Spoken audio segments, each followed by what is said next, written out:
Imagine waking up one morning, grabbing the newspaper, and the headline screams at you in bold black letters, "Your money is now illegal." You have less than a month to turn in your life savings in gold, or you could face a $10,000 fine, the equivalent of nearly $250,000 today, and 10 years in federal prison. Sounds like a dystopian movie plot, right? Except it wasn't. This really happened, right here in the United States. This is the true story of the day the government outlawed gold and orchestrated one of the largest and fastest transfers of wealth in modern history. Citizens could literally walk into a bank and trade their paper bills for cold, hard, gold coins. To get it, we need to rewind the clock to the darkest days of the Great Depression. The year is 1933. The Roaring Twenties have come to a screeching, disastrous halt. After the stock market crash of 1929, a tidal wave of panic washed over the nation. Banks were failing by the thousands, and they were taking the life savings of ordinary people down with them. Unsurprisingly, nobody trusted paper money anymore. Back then, the US was on the gold standard. This meant that every paper dollar was supposed to be backed by a fixed amount of physical gold held by the government. And as the crisis deepened, that's exactly what people started doing. This kicked off a vicious cycle. Fearing their bank would be next to collapse, people rushed to pull out their savings. But they didn't want paper. They wanted gold, the only real money they still trusted. This mass withdrawal was called hoarding, and it was strangling the entire financial system. The government's gold reserves were shrinking at a terrifying rate. And with less gold, the Federal Reserve couldn't increase the money supply to fight the economic collapse. The country was bleeding out, and the newly inaugurated president, Franklin D. Roosevelt, knew he had to do something drastic. The message was simple and brutal. America was in an emergency, and your gold was now the government's. Using a little-known wartime law from 1917, the Trading with the Enemy Act, he signed Executive Order 6102.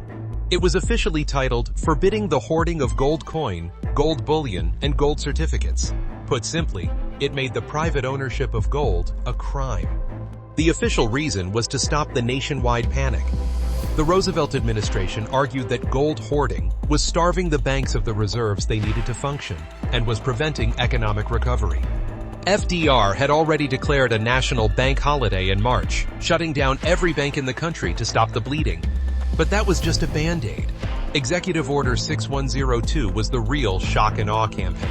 This wasn't a friendly request. It was a demand, backed by the full force of the U.S. government. And, importantly, rare and unusual collector coins were also exempt, which saved a small number of historic coins from being melted down. Every person in the United States had to turn in almost all of their gold to a Federal Reserve Bank by May 1st, 1933. They had less than a month. In exchange, they'd be paid in paper money at the official rate of $20.67 per troy ounce. And if you willfully refused, you could be fined up to $10,000, locked up for 10 years, or both. Those penalties were devastating at a time when millions were already out of work. But here's where the government was clever. The order included a few strategic exemptions to make it seem less extreme. You could keep up to $100 in gold coins, worth about 5 ounces back then, which cleverly avoided the bad optics of agents raiding every single house. Dentists, artists, and jewelers could keep what they needed for their work. Even with the exemptions, the message was clear. For 150 years, gold was the bedrock of American money. Now, holding it could make you a felon. So people lined up at banks, dutifully handing over their precious metal in pockets and suitcases. The government wasn't just asking for the gold, it was demanding it. Okay, so the government gets all the gold, and the Federal Reserve's vaults are filling up. The official story was all about stabilizing the banks.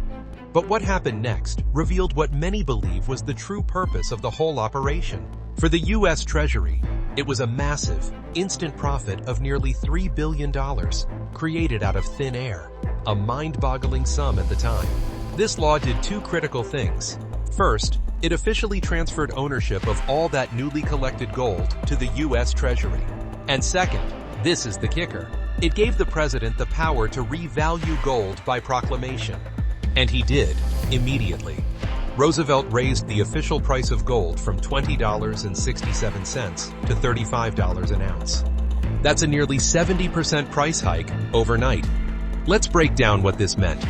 The government forced you to sell your gold for $20.67 an ounce. Then, as soon as it owned all the gold, it turned around and declared that same ounce was now worth $35. The ban on private gold ownership was finally lifted by President Gerald Ford on December 31st, 1974. A massive war chest to influence currency markets and help finance the huge spending programs of the New Deal. In effect, the government seized private wealth, devalued the currency, and used the profits to fund its own agenda. Supporters argue it was a necessary evil to save the country from a deflationary death spiral. Critics call it exactly what it sounds like, a legal heist. The whole thing was challenged in a series of gold clause cases.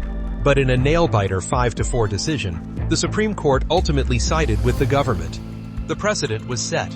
In a national emergency, your money might not really be your own. The fallout from Executive Order 6102 lasted for generations. The question we should always be asking is, who paid the price for that stability? And could we be asked to pay it again? It's a chilling reminder of the extraordinary powers a government can use in a time of crisis. It fundamentally changed the relationship between Americans and their money, shifting power away from tangible assets and toward a government-controlled currency. So why are we talking about this now? We live in an age of staggering national debt and a fast-moving digital currency revolution. The story of 1933 forces us to ask some uncomfortable questions. Could something like this happen again? The specific laws have changed, but the playbook of massive government intervention in an emergency is very much alive. The heist of 1933 wasn't just about gold. It was about a government's power to redefine money itself to save a collapsing system.